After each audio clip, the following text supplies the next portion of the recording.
Hej alle sammen. Martin Schultz her, som altid. Jeg håber altså meget godt, jeg har det rimelig godt selv. Men jeg må indrømme, at jeg er ret irriteret. Og for er det? Det er fordi, jeg lige har set Voice. Det er sådan et program, det er ligesom X-Factor. Det er bare bedre. Fordi det gælder om at lytte til stemmen og ikke se på personen. Men det har dommerne altså lige misforstået. Det kunne være mega fedt, hvis dommerne så det her, eller coachene, hvor de hedder, lige meget hvad de hedder. Det kunne være mega fedt, hvis du så det her, men altså, lad os lige starte fra starten af. Altså, jeg kan huske, første gang jeg så Voice, jeg synes det er rigtig fedt, fordi at det handler om at lytte til stemmen. Jeg kan ikke så godt huske sidste sæson, men i hvert fald, at den sæson, vi er i nu med Voice, fuck, det er bare noget pis. De er dommere, mand. Altså, for fanden, starten der, hvor de skulle vælge, hvem de gerne vil have med, du ved, hvor de har ryggen til, og så skal de klikke på knappen, hvis de gerne vil vælge den person. Altså, what the fuck, der er nogle gange en person, der synger så fucking fantastisk, og så klikker de ikke på knappen. Og så nogle gange en, der ikke synger så godt, så klikker de på knappen. What? Og så nogle gange, når de så ikke klikker på knappen, ikke nogen klikker på knappen, så vender de sig om, og så siger de, jeg kunne godt sige, jeg skulle sørge med at klikke på knappen der. Og så, altså, hvis jeg var strengere der, og havde stået deroppe og sunget det bedste nogensinde, det jeg ville tænke, det var, det kan jeg ikke bruge til en fucking skid. Altså, så kommer de også nogle gange med den der, jamen altså lige med der, ikke også, han trykker ikke på knappen, så vil jeg heller ikke trykke på den. Men for fanden da, det er lige meget om en af de andre trykker på knappen. Det er jo ikke, nej, hvorfor? Det kan, du skal ikke gøre noget, fordi de andre gør det. Altså, hvad nu hvis I alle tænkte sådan, hvad nu hvis I alle sammen tænkte, jamen han klikkede ikke, så klikker jeg heller ikke. Så var der ikke nogen, der ville være med mere. Så ville der ikke være nogen, der blev valgt til at være med i Voice. Det er jo, det dur ikke. Det er bare galt. Og så, ja, så fik de så valgt nogen der var gode, nogen der var rigtig gode, nogen der var dårlige. Og så i dag, der var det der battle der, hvor de står i sådan en boksering-agtig noget og skal synge mod hinanden. Og fuck, mand. Hvad fuck har de gang i? Helt ærligt. Programmet hedder Voice. Det er engelsk og betyder stemme. Det er ikke X-Factor. Det er ikke Danish New Top Model, whatever vi skal kalde det.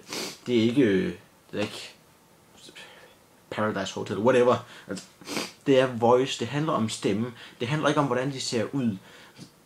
Jeg tror fandme, at på et eller andet tidspunkt, så en af dommerne, de kommer til at have en af de der deltagere nede i bukserne. Det er helt utroligt. Det er fandme, det er kun det, de kan. Prøv at høre, altså det er så, det program. Jeg gjorde det. Jeg kigger væk fra skærmen for at høre stemmerne, for det er det, programmet går ud på, man skal høre stemmerne. Dommerne, de sidder der og kigger på dem, og synes, de ser fandme godt ud. Så det går, bare fordi de ser godt ud, så gør det, deres stemmer er gode, åbenbart. Men nej, de dommer, de skal tage og slå hovedet hårdt ned i bordet. Nej, det skal de ikke, men de skal tage at lukke øjnene og bruge ørerne. Selvfølgelig lige finde ud af, hvem der synger, men altså helt ærligt. De bruger øjnene alt for meget. X-Factor, brug øjnene. Voice, brug ørerne. Altså,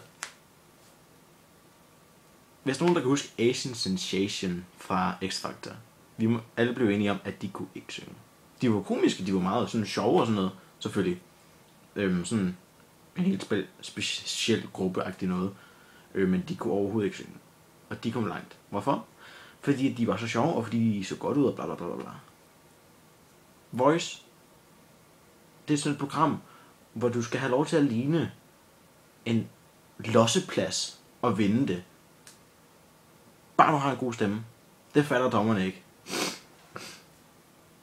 Altså hvis dommerne ser det her, prøv lige at tage og bruge ørerne og ikke øjnene. Helt ærligt. Der var kun en enkelt gang, hvor I valgte den, som jeg synes var bedst. Og det var endda, hvor det var 2 af de dårligste sange. Jamen, for fanden. Jeg sad og så det med min far og mor. Vi alle sammen var enige hver gang. Og I valgte præcis den modsatte. Altid den højre person.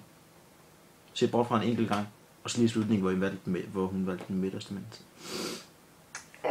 Mand. Jeg Pointen er, programmet hedder Voice, ikke X-Factor. Dommer, prøv at bruge jeres ører. Bare for sangernes skyld.